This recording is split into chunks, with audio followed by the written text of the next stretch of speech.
Good morning, everyone. Welcome back to philosophy class. Today I am going to teach about semester 2 philosophy, MJC, MIC और MDC.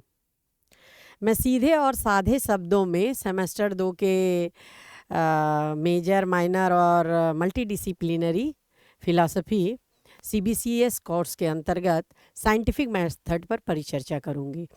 दर्शन शास्त्र में वैज्ञानिक विधि, जो कि पहला सेमेस्टर में आगमन तर्कशास्त्र है, दूसरा सेमेस्टर में पहला सेमेस्टर में निगमन तर्कशास्त्र है, दूसरा सेमेस्टर में आगमन तर्कशास्त्र है और तीसरा सेमेस्टर में और दूसरे सब्जेक्टों और विषयों की चर्चा की है.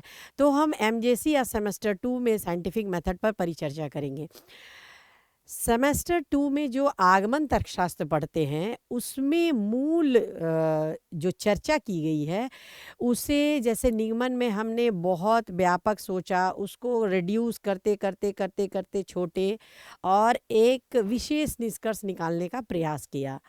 मतलब वहाँ सामान्य से विशेष की ओर चलते हैं. लेकिन आगमन तर्कशास्त्र में बिल्कुल ठीक उसके विपरीत हम विशेष से सामान्य नियम की ओर जाते हैं.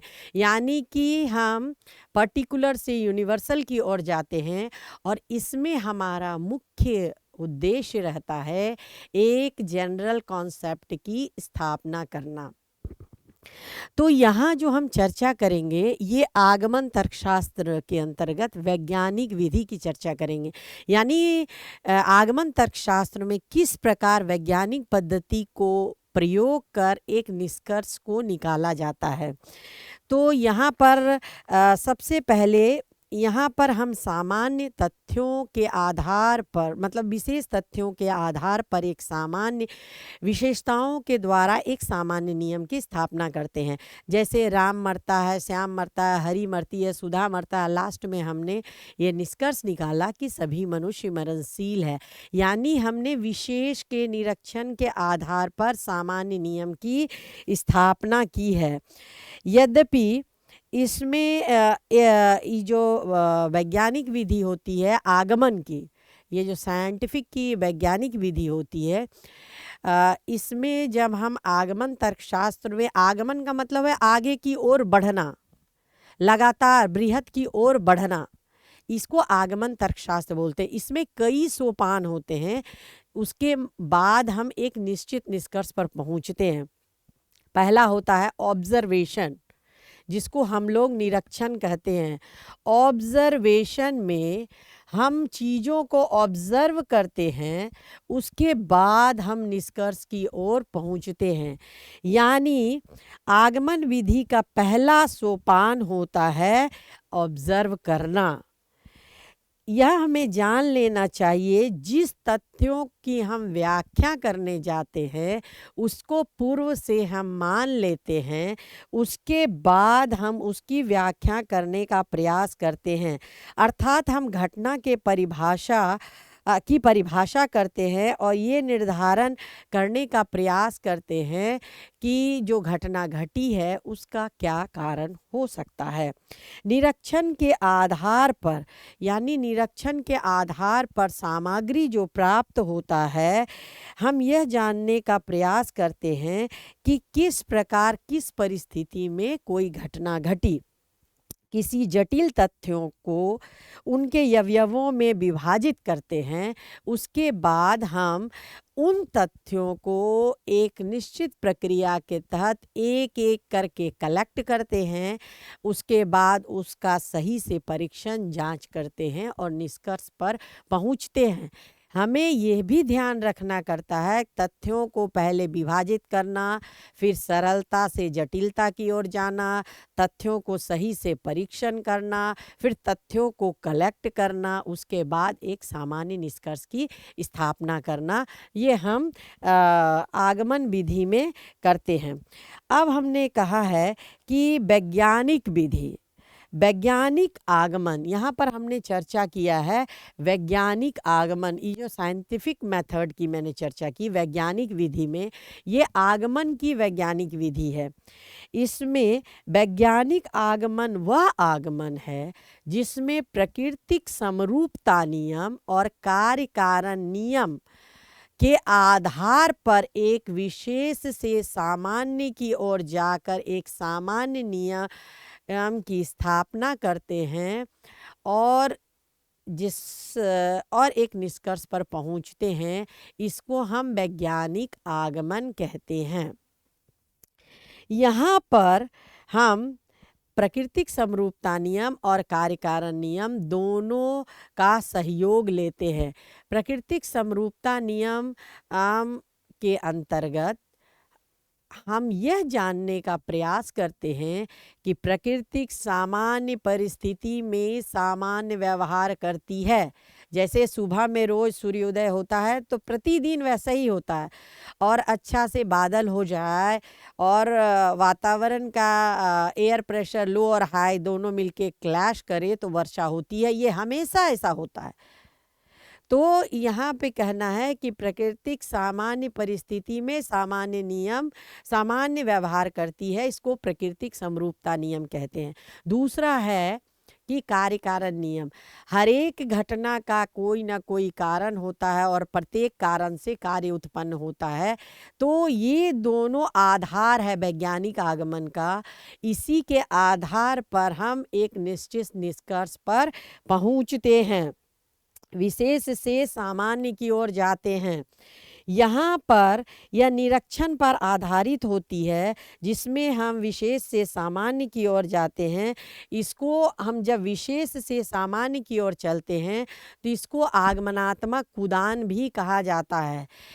क्या होता है कि 2, 4, 10, 20 आदमी को हमने मरते देखा, फिर एक लंबी छलांग लगाते हुए कहते हैं कि सभी मनुष्य मरणशील है। या कुछ जीवों को मरते हुए देखा तो हमने लिखा ये निष्कर्ष पर पहुंचते हैं कि सभी मनुष्य मरणशील है।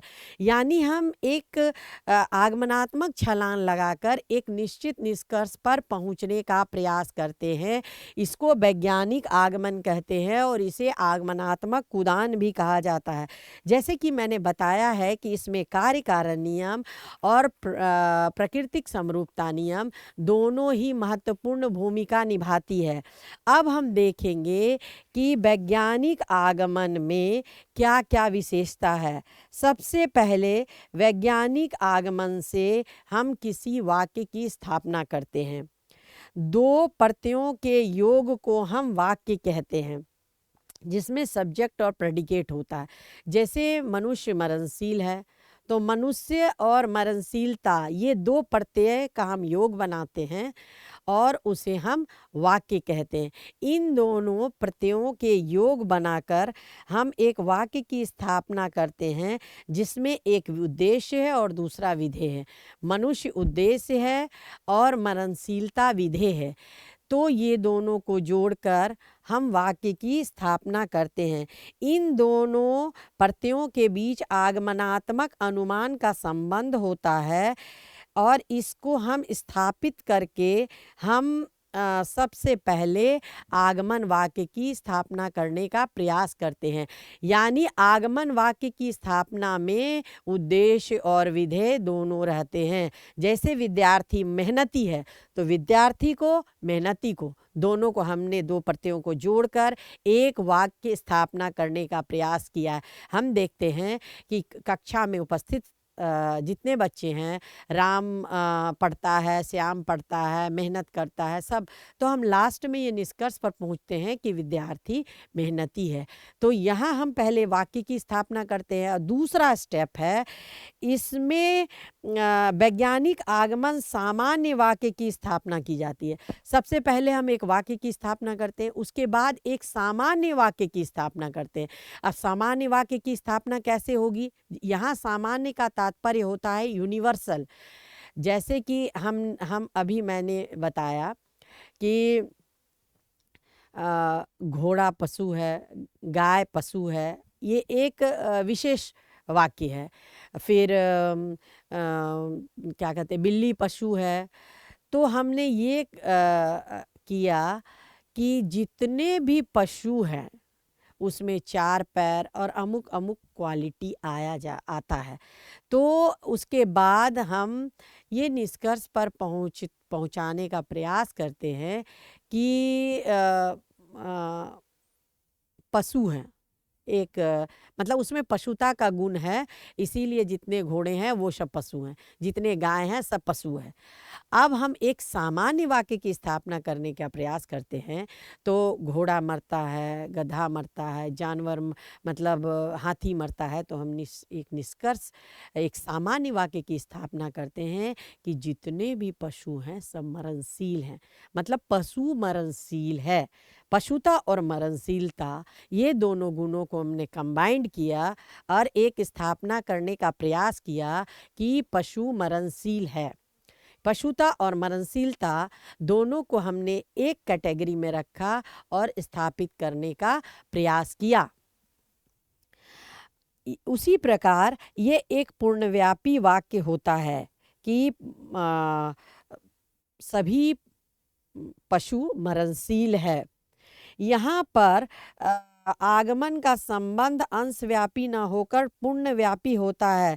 इसके तहत जैसे आगमन की जब हम स्थापना करते हैं तो उसमें सामान्य के साथ साथ विशेष वाक्य भी हो सकता है। तो विशेष को हम कम व्यापक मानते हैं और सामान्य को बृहत वाक्य व्यापक मानते हैं। जैसे हम कहते हैं कि श्याम पढ़ता है, तो इसको अंशव्यापी वाक्य कहते हैं। और जब हम कहते हैं कि सभी विद्यार्थी पढ़ते हैं, तो ये पूर्णव्यापी वाक्य हुआ, क्योंकि यहाँ हमने पूर्णता और व्यापकता को दर्शाने का प्रयास किया है। तो हम वैज्ञानिक आगमन में हम पूर्ण व्यापक वाक्य की स्थापना करने का प्रयास करते हैं। एक पूर्णव्यापी वाक्य को स्थापित किया जाता है। वैज्ञानिक आगमन में वास्तविक वाक्य की स्थापना की जाती है। जैसे सामान्य वाक्य अथवा व्यापक वाक्य दो प्रकार के हो सकते हैं, एक शाब्दिक, एक वास्तविक। तो शाब्दिक वाक्य उससे कहा जाता है जिसमें उद्देश्य अपने विधेय के बारे में कोई नई जानकारी नहीं देता है। जैसे मनुष्य मरता है, कोई नई जानकारी नहीं देता है, लेकिन जब कहते हैं कि गुलाब लाल है, तो यह गुलाब है, कोई जानकारी नहीं है। जब हम गुलाब में लाल गुलाब की चर्चा करते हैं तो विधेय उद्देश्य के बारे में नई जानकारी देता है। तो वैज्ञानिक आगमन में जब वाक्य की स्थापना होती है तो विधेय उद्देश्य के बारे में एक नई जानकारी प्रदान करता है। इस प्रकार हम यहाँ देखते हैं कि जो शाब्दिक वाक्य हैं उसमें कोई विशेष जानकारी नहीं होता है, लेकिन जब सामान्य वाक्य की बात करते हैं तो एक विशेष जानकारी दी जाती है। यहाँ गुणवाचकता केवल उद्देश्य पद, शाब्दिक में केवल उद्देश्य पद को ही व्यक्त करते हैं, लेकिन जब हम वास्तविक वाक्य करते हैं तो उसमें उद्देश्य विषय के विषय में कोई विशेष जानकारी देता है। वैज्ञानिक आगमन के जब हम बात करते हैं तो उद्देश्य विषय विधेय के विषय में एक विशेष जानकारी देता है। जैसे जब हम बात करते हैं कि मनुष्य एक मननशील प्राणी है, तो यहाँ जो विधेय होता है उद्देश्य के विषय में एक नई जानकारी प्रदान करता है, यानी एक नई जानकारी देता है। उद्देश्य विधेय के विषय में एक नई जानकारी प्रदान करता है। और यहाँ वैज्ञानिक आगमन इस तरह के वाक्य की स्थापना करता है जिसमें शाब्दिक के साथ साथ वास्तविक और व्यापक हो। वैज्ञानिक आगमन में हम विशेष निरीक्षणों के आधार पर सामान्य वाक्य की स्थापना करते हैं। जैसे जब हम कहते हैं कि राम एक विद्यार्थी है, श्याम एक विद्यार्थी है और यदु एक विद्यार्थी है, फिर सभी विद्यार्थी मेहनती हैं क्योंकि हमने मेहनत करते हुए देखा। तो धीरे धीरे हम एक निष्कर्ष पर पहुंचते हैं और उसी आधार पर हम सामान्य वाक्य की स्थापना करते हैं। विशेष के उदाहरण वैज्ञानिक आगमन सामान्य और वास्तविक वाक्य की स्थापना विशेष उदाहरणों के निरीक्षण के आधार पर करता है और विशेष उदाहरणों के द्वारा एक सामान्य वाक्य की स्थापना की जाती है जो कि वैज्ञानिक आगमन में हम उपयोग करते हैं। अभी की मैंने जैसे पहले बताया है कि जो वैज्ञानिक आगमन होता है उसमें विशेष रूप से हम प्राकृतिक समरूपता नियम और कार्यकारण नियम पर परिचर्चा करते हैं। जैसे मान लिया जाए बारिश हुआ, यह एक घटना है। बारिश कैसे हुआ? आकाश में बादल और होने की वजह से बारिश हुआ। तो ये कार्यकारण नियम है, जब बादल रहेंगे तो बारिश होंगे। और दूसरा है प्राकृतिक समरूपता नियम, यानी प्राकृतिक समान परिस्थिति में समान व्यवहार करती है, इसको प्राकृतिक समरूपता नियम कहते हैं। जैसे रोज़ सुबह में सूर्य उदय होता है तो ये प्राकृतिक समरूपता नियम है। ऐसा नहीं है कि शाम को सूर्योदय होता है। हम प्रतिदिन खाना खाते हैं, खाना से हमारा पेट भरता है, तब हम ये अनुभव करते हैं कि हमें मेरा पेट भर गया है और मुझे भूख नहीं है। तो ये हुआ कि खाना खाने से पेट भरता है। खाना खा लिया, पेट भर गया। तो इसको कहते हैं कि हर एक कारण का कार्य होता है। मतलब मेरा पेट भरता है, उसका कारण है मैंने खाना खाया है। तो इसको कार्यकारण नियम और प्राकृतिक समरूपता नियम कहा जाता है। यहाँ पर विशेष उदाहरणों के आधार पर सामान्य वाक्य की स्थापना की जाती है, जिसमें कार्यकारी नियम और प्राकृतिक समरूपता नियम दोनों ही महत्वपूर्ण भूमिका निभाते हैं।